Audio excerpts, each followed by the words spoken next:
SpaceX unveils a brand new spacesuit, Rocket Lab officially delays Neutron's debut to next year, Starliner's first crew flight is still on the ground, but it's not Boeing's fault, and Starship fires up for its 5th flight.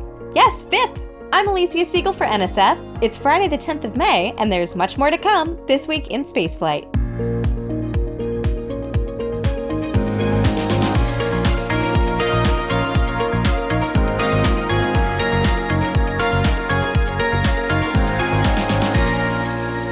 This week, Rocket Lab held a meeting with shareholders to discuss its first quarter financial results. In it, the company shared progress on the status of its current and upcoming endeavors, including a progress update on its Neutron rocket. Unfortunately, and despite reaching important milestones, the company confirmed that Neutron's first flight, which was originally scheduled for later this year, is now delayed to no earlier than mid-2025. But there was some good news at least. Rocket Lab announced that it completed its first Archimedes engine.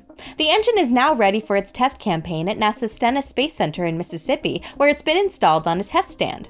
The company will test the engine's 3D printed components and ultimately fire it to validate Archimedes' performance. CEO Peter Beck claims that the completed engine is very close to a flight-like engine, as the company has tested all individual components and matured the design before finishing the first engine. Even though this approach has delayed the original schedule, Beck believes that it will allow the company to quickly qualify the engine for flight.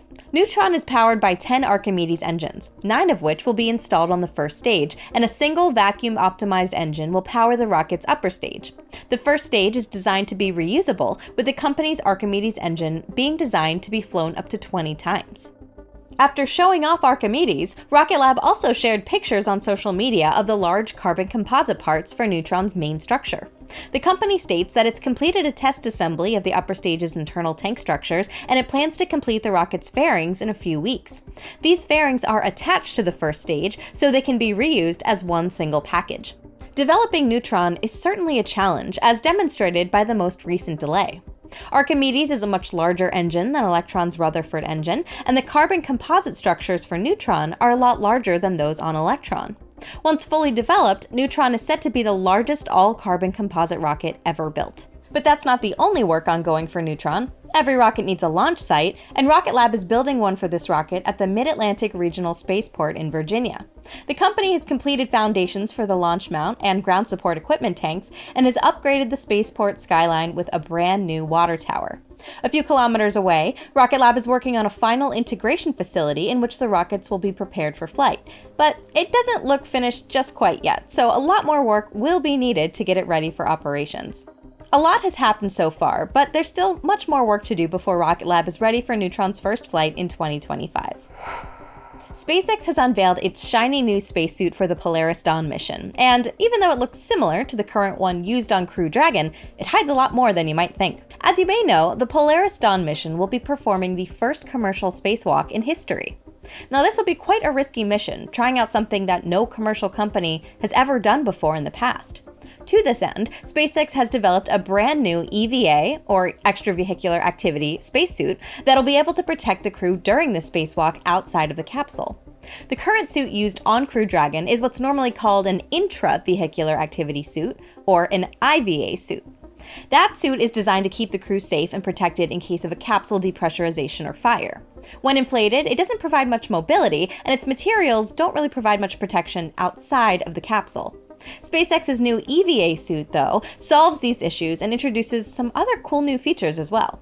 The joints are all more highly flexible, there are improved seals and pressure valves, and they offer a greater range of mobility compared to the IVA suit. The suit also has many more layers, protecting the crew from potential debris and temperature changes in the vacuum of space. The suit's boots even use materials that are on Falcon 9's interstage and Dragon's trunk. On top of this, the helmet also has an integrated heads-up display that shows the wearer basic information such as suit pressure, humidity, or temperature. It also incorporates a camera and a visor for protection against the sun. All of these features will allow Jared Isaacman and Sarah Gillis, the 2 crew members slated to perform the spacewalk during Polaris Dawn, to exit Crew Dragon without issues. But the spacesuit's not the only thing that's changed. Crew Dragon Resilience, the capsule that will be used on this mission, also has special handrails and other hardware inside of the capsule and on its front that will allow them to maneuver more easily while in zero-G and inside of the spacesuits. Coincidentally, SpaceX calls the handrail system on the front of the capsule Skywalker, and this announcement was appropriately made on May the 4th. Now, it is worth pointing out that this EVA suit is not at all like those on the ISS. These will still need an umbilical, which will provide life support systems and thermal management. But it's also an important step for SpaceX to gain confidence and experience towards a much more complex suit. You could say that SpaceX is, right now, in its Gemini era, back when the suit was also connected to life support systems on the capsule via an umbilical. Polaris Dawn is currently scheduled to fly in early summer, and documentation indicates that this might be the first Crew Dragon flight from Space Launch Complex 40, so it'll definitely be a mission of many firsts. This week, everything was ready for the first crewed flight of Boeing's Starliner spacecraft. The rocket and the spacecraft had been mated together and rolled out to the pad, all of the reviews had gone without a hitch, and it all came down to just going through all of the launch day activities. Fueling up the rocket and crew suit up, the lighting of the engines, and going up into space. But, unfortunately, nobody went to space that day. Starliner's launch was scrubbed and faced, once again, another delay. But, unlike most of the previous ones, this time it wasn't the capsule's fault. Instead, the culprit was a valve on the liquid oxygen tank of the Centaur upper stage of the Atlas V rocket launching Starliner into orbit. In a press conference after the abort, ULA CEO Tory Bruno explained what had happened with this valve and why the mission had to be scrubbed. On a Falcon 9, the crew is loaded first, and then propellant load occurs. But for Starliner, the Atlas V rocket is loaded with the propellants first, and then the crew is loaded. That crew load happens once the tanks are full and stable, and there's neither draining nor loading of the propellant. Our philosophy is we don't change the fueled state of the vehicle when the crew is present. You can do it otherwise from that, and other people do, but that's our philosophy, and so we built our flight rules around that in our procedures, in our decision points. What occurred, as was said, is that we have a mechanical valve that vents the ullage pressure on the lock, so it's venting gas. It's not dissimilar to many other valves like that. You have one in your home on your hot water tank that's not all that different. And every now and again, in rare occasions, a valve like that can get into a position where it's just off the seat, its temperature, its stiffness, everything is just right, and it'll flutter, or it'll buzz in this case, and cycle. And that we've seen that before. We've seen a sustained buzz like this on AV-53. We've seen short buzzes maybe 3 or 4 times.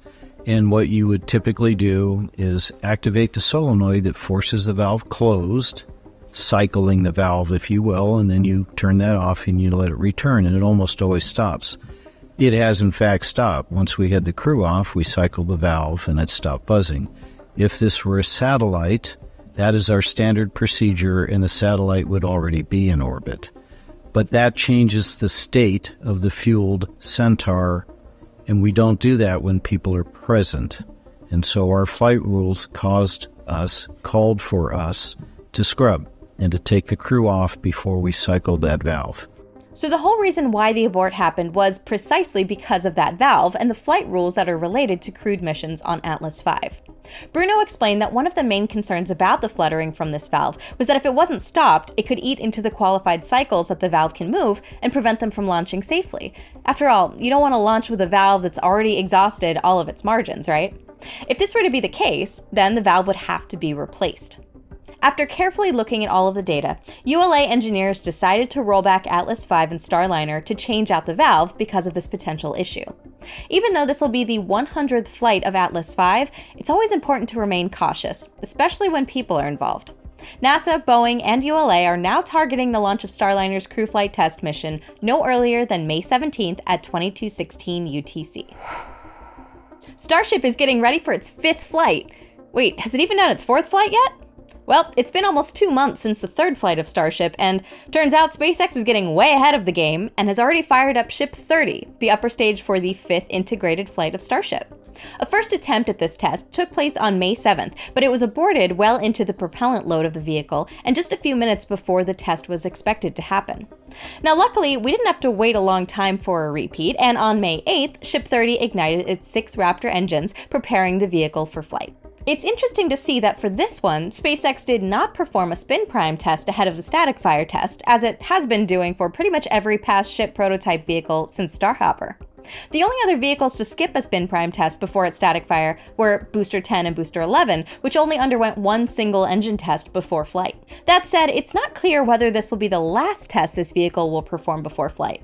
Both Ship 28 and Ship 29 performed more tests after their 6-engine static fire tests, in particular a very specific single-engine static fire test to check the vehicle's ability to relight a Raptor engine while in similar conditions as to when it's in orbit. So if Ship 30 is really for Starship's 5th flight, then what's going on with the vehicles for the 4th flight? Well, Ship 29 and Booster 11 already completed their engine testing well over a month ago and are still being worked on at the Starbase production site. Ship 29, in particular, has seen a huge amount of work on its heat shield to ensure that it survives re-entry during this 4th flight. Testing Ship 30 ensures that this same kind of heat shield work can now proceed and that it'll be able to fly soon after Starship's 4th flight is complete. As to when that 4th flight will happen, though, well, we currently have no indication of that, but we do have an idea of when it may not happen. So far, the FAA has indicated that SpaceX hasn't finished its mishap investigation report for the agency to review, so that means that we're probably still going to be a few weeks away. It wouldn't be surprising if the whole reason that report hasn't been completed yet is because there's still ongoing work on the vehicles that are supposed to have all of the fixes identified on said report. So while we are still waiting for the 4th flight, it's definitely great to get some of the testing for the 5th flight already on its way. Now let's take a quick glimpse at some other stories across space. A South Korean launch company wants to launch from Sweden, of all places.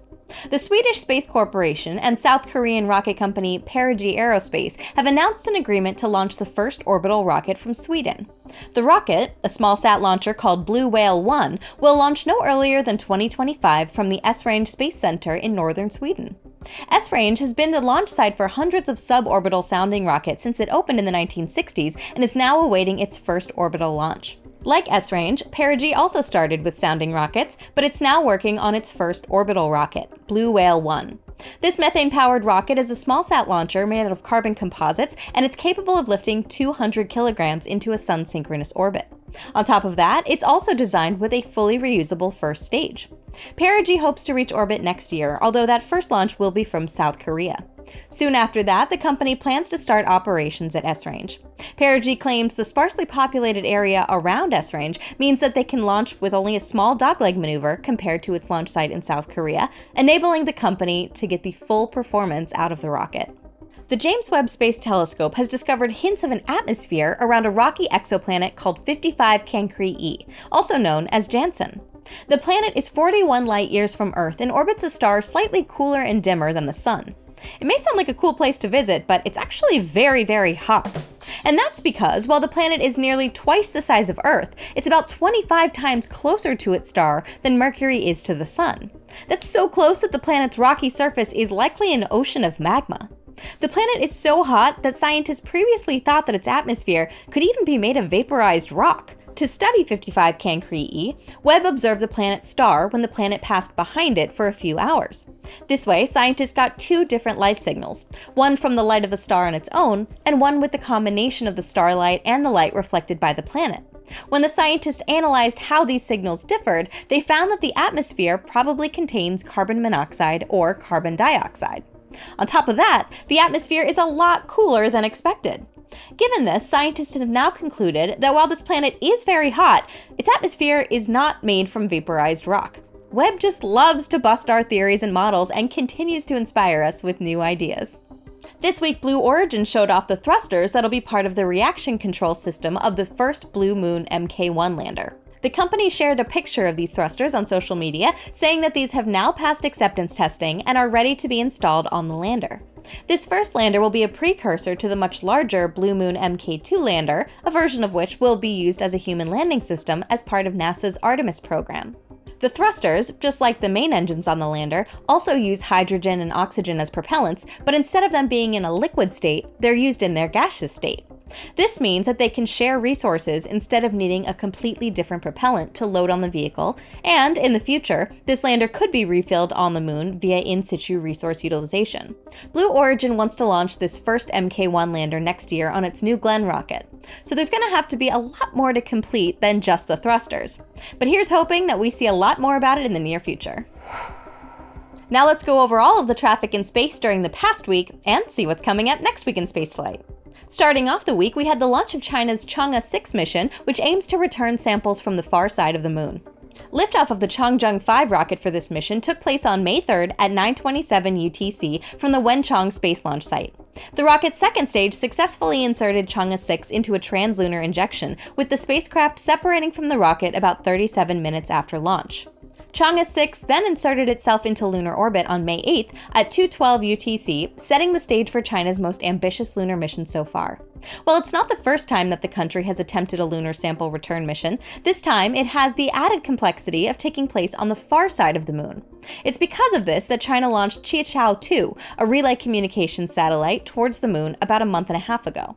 Chang'e 6 draws from the experience built on the Chang'e 5 mission, which was also a lunar sample return mission, by having the same 4 elements that carried it out.